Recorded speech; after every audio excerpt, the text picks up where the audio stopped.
আসসালামু আলাইকুম রহমতুল্লাহি বরকাতুহ। সবাই কেমন আছেন? আশা করি ভালো আছেন।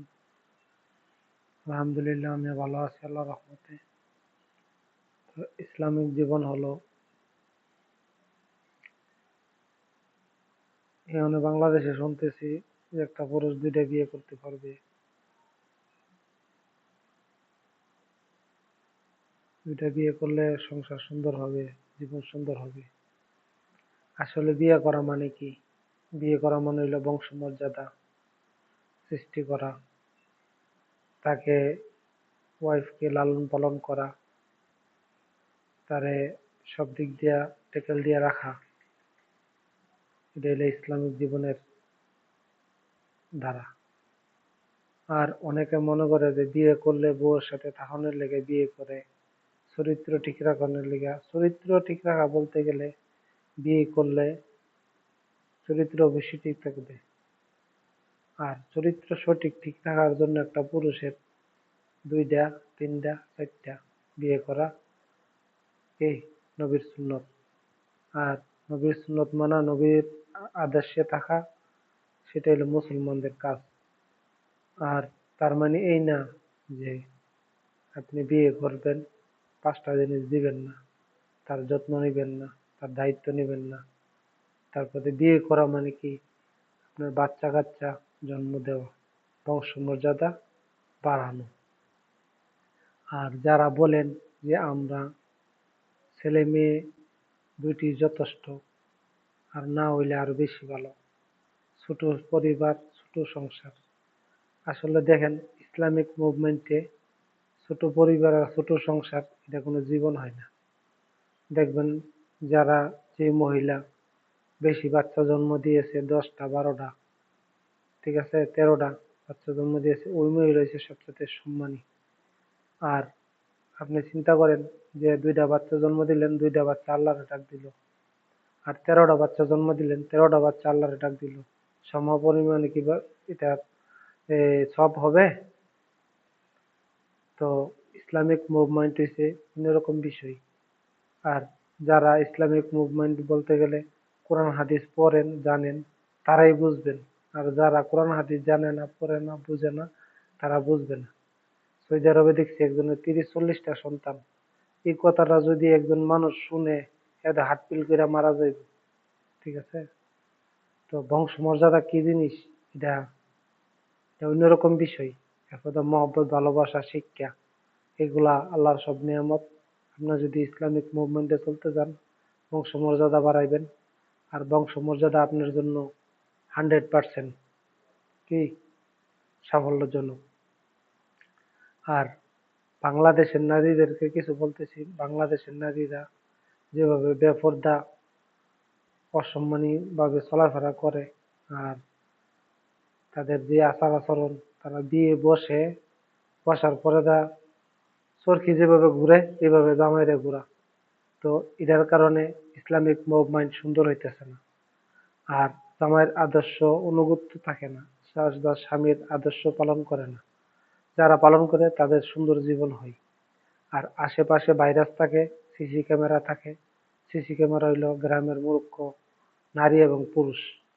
এর ভিতরে কোনো জ্ঞান বুদ্ধি কম, এর ভিতরে কোনো জ্ঞানের আলো নেই। না থাকার ফলে গ্রামগঞ্জে, পাড়া মহল্লায় তারা বিভিন্নভাবে মানুষের ক্ষতি করে থাকে। আর আপনি যদি জানেন যে ইসলামিক মুভমেন্ট বলতে কি বুঝাইছে, ইসলামিক মুভমেন্ট হচ্ছে এটা যে আমি কাজ করব, খাইবো, আল্লাহকে ডাকবো। ঠিক আছে? সাহাবীদের জীবন কি ছিল? সাহাবীদের জীবন হইল একবেলা খানা থাকলে আর একবেলা খানা ছিল না ঘরে। তারপর আল্লাহর কাছে ফরিয়াদ করছে যে আল্লাহ, একবারে খানা তো রেডি আছে, আর একবারের খানা কিভাবে রেডি করি? তখন কাজের সন্ধানে বেরিয়ে যেত। ঠিক আছে?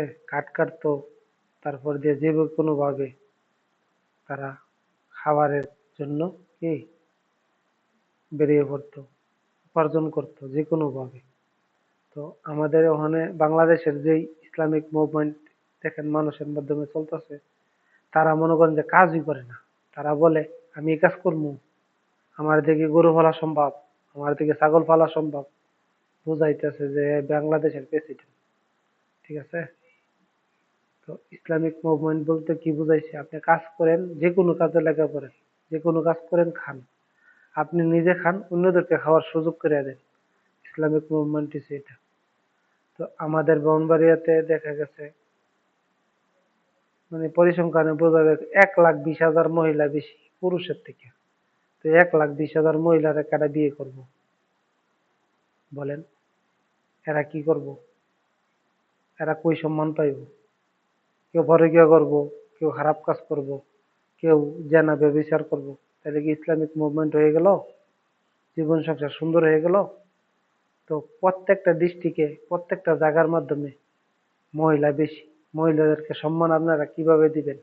মহিলাদেরকে সম্মান যদি দিতে চান, তাইলে মহিলাদেরকে বিয়ে করতে হবে, সম্মান দিতে হবে। হ্যাঁ, বড় একটা কথা, যে আজ আমরা বাংলাদেশি মানুষের 90%, 95% মুসলমান হিসেবে বলি, কিন্তু আমরা কতজন যে মুসলমান আর কতজন যে নাস্তিক, কতজন যে নাসারা, এটা মানে বলা বাইরে। আমরা ইসলামিক মুভমেন্ট বলতে গেলে বুঝাই যে ইমান, আমল, আখলাক। আজকে বাংলাদেশের নারীদের কোনো ইমান নাই। আপনি দেখেন, 100 নারী, 20টা নারীর মাধ্যমে ইমান আছে, আর 80টা নারীর মধ্যে ইমান নাই। যখন আপনি একটা বিয়ে করছেন আর একটা বউ আনছেন, তখন দেখবেন যে একটা কুকুর যেভাবে একটা কুকুরকে দেখলে কাউ করে উঠে, কামড় দিয়ে, কামড় দিতে চায়, তো একটা নারী আর একটা নারীর এরকম ভাবে মানে চোখের চোখের লীলা দেখতে পারে না। তার জন্য ইসলামিক মুভমেন্ট সুন্দর হইতেছে না। আপনি যে জায়গায় অবস্থান করতেছেন, ওই মেয়েটা ওখানে অবস্থান করবে। আপনার ঘরে বাচ্চা হবে, ওই মেয়েটার ঘরে বাচ্চা হবে। আপনি যা খাইবেন, ওই মেয়েটা তা খাইবে। ঠিক আছে? আর আরেকটা কথা হইলো যে নারী পুরুষ, নারীরা মনে করেন যে স্বামীর সাথে থাকবে, হ্যাঁ, এটা নিয়ে ভাগাভাগি হয়। ভাগাভাগি তো, এটা তো কোনো ভাগাভাগির প্রশ্ন না। যেমন মনে করেন যে স্বামীর অনুগত্য করলে স্বামী তো আপনাদেরকে ভাগাভাগি করে দিব। ইসলামিক মুভমেন্ট সেটা, নারীরা মানে পাগল হয়ে গেছে। হ্যাঁ, কোন বউয়ের সাথে কতদিন থাকবে, কোন বউয়ের সাথে কি করবে, এই জিনিসটা আসলে ইসলামিক মুভমেন্ট এটা না। বুঝছেন নি? একটা নারী যখন কর্ম করে, সেই নারী বুঝে জীবন মানে কি। একটা পুরুষ যখন কর্ম করে, সে পুরুষ বুঝে জীবন মানে কি। যারা বৈশা বৈশা খায়, তারা জীবন মানে কি বুঝে না। জীবনের অনেক সুন্দর জিনিস আছে, তো এইগুলা বোঝার আছে। আমাদের বেশিরভাগই বাংলাদেশের মানুষের ইমান আমল সমস্যা। আর ইমান আমল মজবুত করতে হলে টাকা পয়সা লাগবে। টাকা পয়সা লাগলে কাজ করতে হবে, কাজ করলে জীবন সুন্দর হইবে। আপনি যখন কাজ করবেন, আপনি বালা কিছু এনে খাইতে পারবেন, বালা কাপড় চোপড় কিনতে পারবেন, বালা সুন্দর একটা জীবন হইব। আপনি কাজ করতেন না, আপনি চুরি করবেন, আপনি বইসা থাকবেন, তো আপনার কি সুন্দর জীবন হইব? হ্যাঁ? আল্লাহ কইছে তুমি চেষ্টা করো, আমি দেওয়ানের মালিক।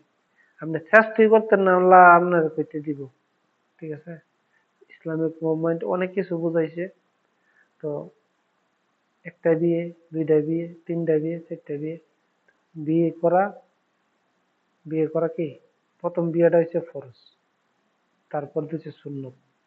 আর যদি একজন মানুষের প্রকৃতভাবে ইমান আমল থাকে, তারা কোনো দিন মানুষকে দুই নজরে দেখবে না, সব মানুষ এক নজরে দেখবে। আর আমরা দেশে তো বুঝুনই যে দুই নজর কি জিনিস, চার নজর কি জিনিস। ভাইয়া ভাইয়ারে দেখতে পারে না, বইনে বইনেরে দেখতে পারে না, ওটা মা জিয়েরে দেখতে পারে না, জি মারে দেখতে পারে না, বাপে পুতেরে দেখতে পারে না, পুতে বাপেরে দেখতে পারে না, ভাইয়া ভাইয়ারে দেখতে পারে না। এই যে মুভমেন্ট জিনিসটা, ইসলামিক মুভমেন্ট যদি থাকে, তাহলে সবাই এক সম্মিলিত ভাবে থাকবে। ঠিক আছে? তো ইসলামিক জীবন এটা। তো আপনারা ভালো থাকবেন। আর সবচেয়ে বড় বিষয় হচ্ছে ইমান, আমল, আখলাক। ইমান, বিশ্বাস থাকতে হবে আপনার মুসলমান হইতে গেলে। আর আপনি যে কোনো কর্ম করতে হবে, টাকা ইনকাম করতে হবে, নিজে খাইবেন, অন্যদেরকে খাওয়ার চেষ্টা করে দিবেন। ঠিক আছে? তাইলে আমরা সুন্দর একটা জীবন পাইবেন। ধন্যবাদ, ভালো থাকবেন। আসসালামু আলাইকুম ওয়া রাহমাতুল্লাহি ওয়া বারাকাতুহু, মাগফিরাতু জান্নাতুহু। আসুন, ইসলামিক জীবন মানি, আল্লাহ রাসূলের জীবন, জীবন কিভাবে কাটাইছে এটা জানি, সুন্দর একটা জীবন গড়ি। ধন্যবাদ।